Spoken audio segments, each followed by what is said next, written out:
একজন মানুষ আর একটি শিশুর মধ্যে পার্থক্য হলো শিশু যা ইচ্ছা তাই করে আর মানুষ যা প্রয়োজন তাই করে। সাফল্যই একমাত্র প্রতিশোধ।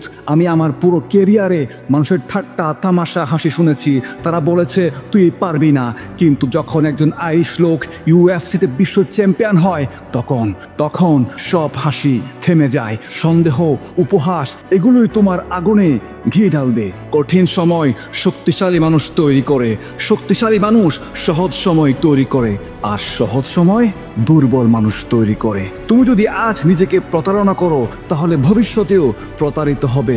যেখানে আছো যতটুকু আছে তা দিয়ে শুরু করো। অন্যদের তুলনায় নিজেকে মেপো না, তুমি এমন কিছু করো যাতে অন্যরা নিজেদেরকে তোমার সাথে তুলনা করে। আমাদের কোনো মহাযুদ্ধ নেই, আমাদের যুদ্ধটা হচ্ছে আধ্যাত্মিক। আমাদের মহামন্দ হলো এই নিষ্ক্রিয় জীবন, কিন্তু আমি চাই তুমি এটা ব্যক্তিগতভাবে নাও। প্রশ্ন হলো তুমি কেন তোমার মস্তিষ্ককে সঠিক ব্যবহার করছো না? তুমি পারো সিদ্ধান্ত নিতে, পরিকল্পনা করতে, জীবন বদলে দিতে। আগামী কয়েক বছরে তুমি অকল্পনীয় উন্নতি করতে পারো, স্বপ্ন পূরণ করতে পারো, পরিবারের চারপাশে আর্থিক প্রাচীর গড়ে তুলতে পারো। ক্লান্তি সেটা শুধু তোমার মনের ভুল। 14 দিন 13 দিন এসব শঙ্কার কোনো অর্থ নেই। তুমি যখন নিজেকে বলো আমি ক্লান্ত, তখনই তুমি হার মানো। আমি ক্লান্ত হই না, কারণ ক্লান্তি মানেই থেমে যাওয়া, আর থেমে গেলে জীবনের প্রতিযোগিতায় পেছনে পড়ে যাবে। তুমি কি জীবন নিয়ে অর্ধেক খুশি, নাকি এখনো পুরনো ভাবনায় আটকে আছো? মনে রেখো, কাজ শেষ হয়নি যতক্ষণ না তুমি জয়ী হও। তুমি যদি সেরা হতে চাও তাহলে ক্লান্তি কি জিনিস সেটা ভুলে যাও।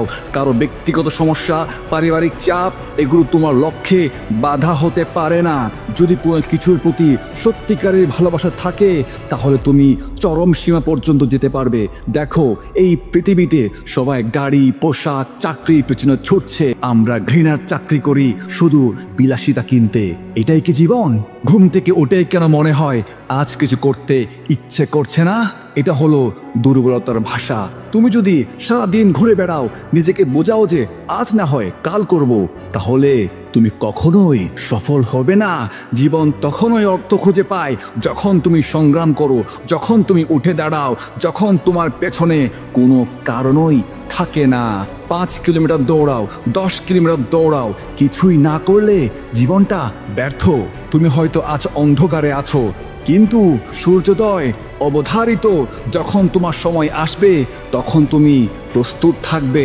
পথ যেখানে শেষ সেখান থেকে শুরু করো। তোমার ভাগ্য নিয়ে আলোচনা করা বন্ধ করো। তুমি সেই সময়ের জন্য জন্মেছো যখন তোমার দরকার হবে তোমারই সবচেয়ে বেশি।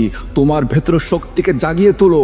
এটা কেবল তোমার জন্য নয়, এটা তাদের জন্য যারা সাধারণকে পেছনে ফেলে অসাধারণ হতে চায়। আমি মাটির নিচ থেকে ফিরে এসেছি, জ্যামাইকার এক কাঠের টুকরো থেকে জন্ম নিয়ে আজ এখানে দাঁড়িয়েছি। ভালো লাগে না, কেউ পছন্দ করে না, সমস্যা নেই, কারণ আমি জানি একদিন সবাই মুখ ফিরে নিলেও আমার সময় আসবেই। আজ না হয় কাল, কাল না হয় পরশু আমি চ্যাম্পিয়ন হবই। এটা শুধু প্রতিশ্রুতি নয়, এটা আমার রক্তের দাবি। একাকী যাত্রায় যারা তাল মিলিয়ে চলবে তারা পিছিয়ে পড়বে। তোমাকে হতে হবে বিচ্ছিন্ন, তোমাকে হতে হবে একা, তোমাকে লড়তে হবে একজন যোদ্ধার মতো একা একা। মনে রেখো, তোমার পৃথিবী যেখানে শেষ সেখান থেকেই অন্যরা শুরু করবে। প্রতিদিন নিজেকে জিজ্ঞাসা করো, আমি কি যথেষ্ট পরিমাণ পরিশ্রম করেছি? আমি কি আমার লক্ষ্যে পৌঁছানোর জন্য সংগ্রাম করেছি? কতটুকু করেছি সেটা নিজেকে বারবার জিজ্ঞাসা করো। কঠোর হও, সংগ্রাম করো, চলো, কারণ জয় তোমারই হবে।